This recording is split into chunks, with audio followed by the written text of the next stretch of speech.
Hi, everybody. My name is Tim Erden, and I, along with Avi Kaplan, are presenting the Achievement Goal Theory perspective for this session. Avi and I wrote a paper that was published in Contemporary Educational Psychology. It's a special issue that was edited by Alison Koenka and Alan Wigfield and was published last year. And this talk grows out of that paper. So to begin, I just want to provide a real quick overview of achievement goals. There have generally been two kinds that have been examined: mastery goals, which have also been called learning goals. And those goals are represent a desire to develop skills and understanding to improve and to master the material that's being learned. So really it's mastering and understanding the concept and the material. Mastery goals have an internal standard of success. So really success is defined as one's own growth, one's own development. And in contrast, there's performance goals, which have also been called ability goals and ego goals. Ego goals and performance goals represent a desire to perform better than others, to win, and to be judged competent. And there's some debate in the literature about whether that last part, to be judged competent by others, is really a part of performance goals. It's certainly been included in some measures of performance goals. But either way, performance goals represent an external or social comparative standard of success. So really, success is defined as whether one is doing better than others. Both types of goals have been divided into approach and avoidance components. So the approach component means for mastery goals wanting to develop skills, and the avoidance component would be a concern with loss of skills over time. And the approach component of performance goals would be wanting to do better than others, and the avoidance component would be concerned with doing worse than others. In this presentation, as in the paper, we want to really focus on 3 points. One was that the original definition of achievement goals was as a system. Most of the research, especially in recent years, has been focused a bit on individual goals as outcomes. And this one is, the original definition was more of goals as a system that included other components, which we'll get into in a minute.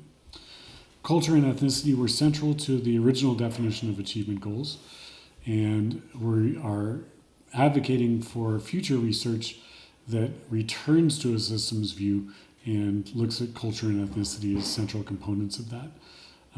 We say return to a systems view because there is some recent research that's really looked at what are called goal complexes that are looking at goals as more a part of a system.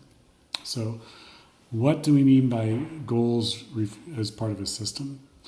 In the original definition of achievement goals, the system included desired outcomes, which were the way that goals were defined, but that those outcomes were influenced by the learning context, so most often the classroom, and that it included different beliefs and emotions. So the emotional response to success and failure was part of the achievement goal system.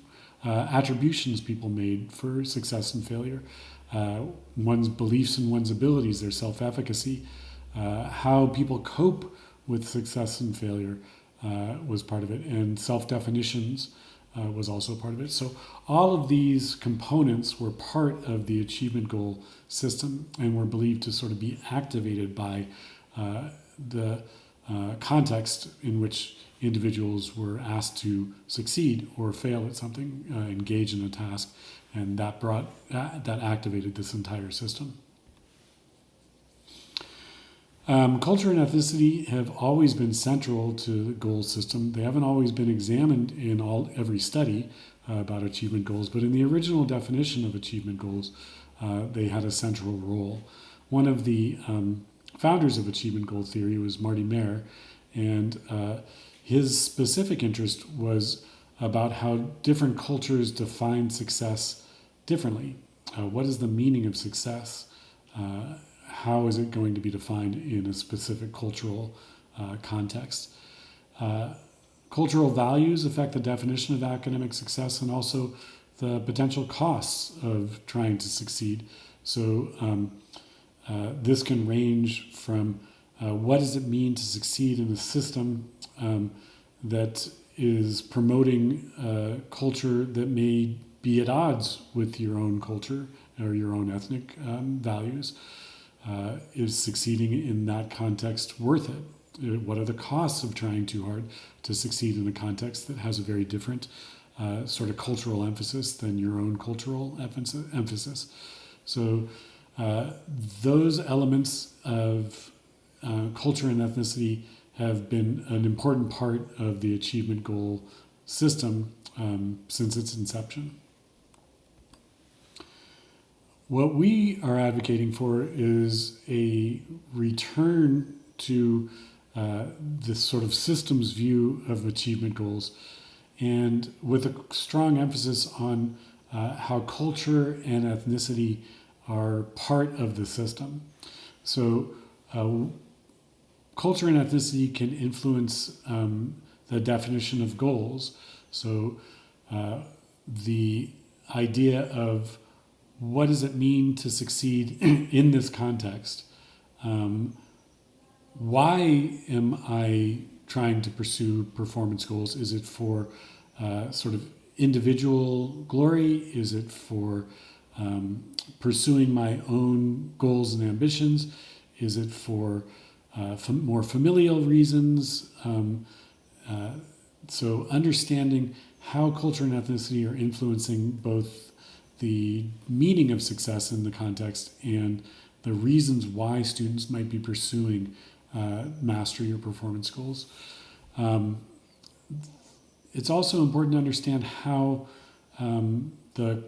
one's culture and ethnicity might influence perceived opportunities and costs within the context.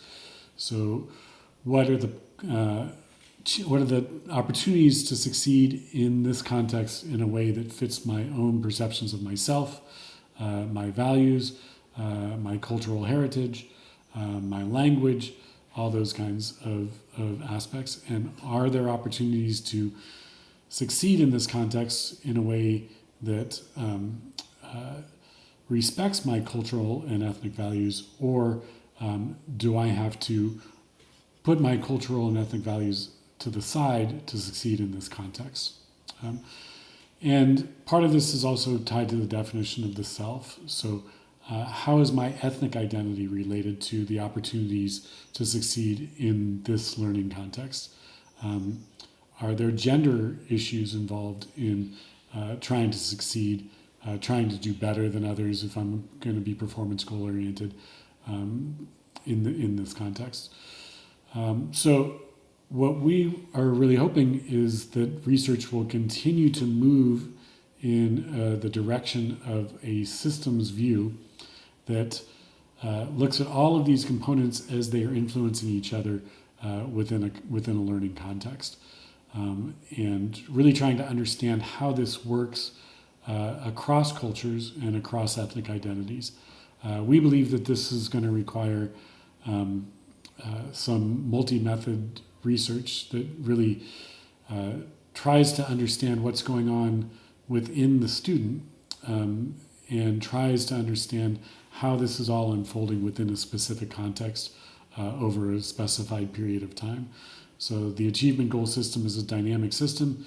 It changes and evolves as relationships between students, relationships between teachers and students, and demand characteristics within the context. As those change, the whole system is going to be changed. So really understanding what this looks like in context is going to, we think, produce some exciting research. So that's our perspective. Thanks for listening, and we're looking forward to discussing this during the session.